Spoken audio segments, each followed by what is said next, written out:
अस्सलाम वालेकुम। Pakistan बमुकाबला West Indies के दरमियान दूसरे टेस्ट मैच में पाकिस्तान टीम के कप्तान बाबर आजम और फवाद आलम ने तबाही मचा दी और पाकिस्तान टीम को एक अहम पोजीशन पर ला के खड़ा कर दिया। तो दोस्तों, एक मौके पर लग रहा था पाकिस्तान टीम जो कि पहले इनिंग्स में 100 रन बनाने में कामयाब नहीं हो पाएगी, मगर बाबर आजम और फवाद आलम ने बहुत ही कमाल की बल्लेबाजी का मुजाहरा किया। तो आज की इस वीडियो के अंदर आपको मुकम्मल तफसील आप लोगों को मिलेगी। तो दोस्तों, उससे पहले अगर आपने अभी तक इस वीडियो को लाइक नहीं किया तो वीडियो को लाइक करें, उसके बाद चैनल को सब्सक्राइब करें और बेल आइकन जरूर अनेबल करें ताकि आप लोगों को मजीद कर की वीडियो मिलती रहेगी।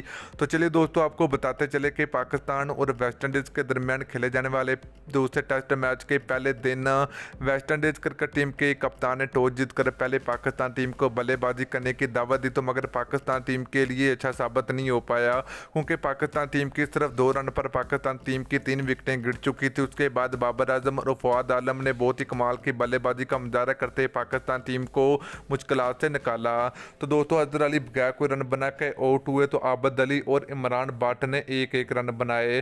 तो दोस्तों, बाबर आजम की बात करें तो बाबर आजम ने दूसरे टेस्ट मैच के पहले दिन बहुत ही कमाल बल्लेबाजी का मुजाहरा करते हुए 75 रन बनाकर आउट हुए।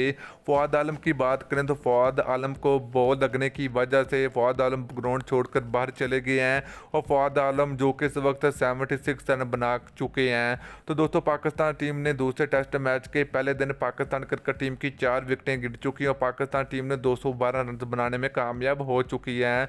तो अभी मोहम्मद रिजवान और फहीम अशरफ विकेट पर मौजूद है और मोहम्मद रिजवान ने 22 रन बनाए हैं और फहीम अशरफ ने 23 रन बनाकर विकेट पर मौजूद हैं।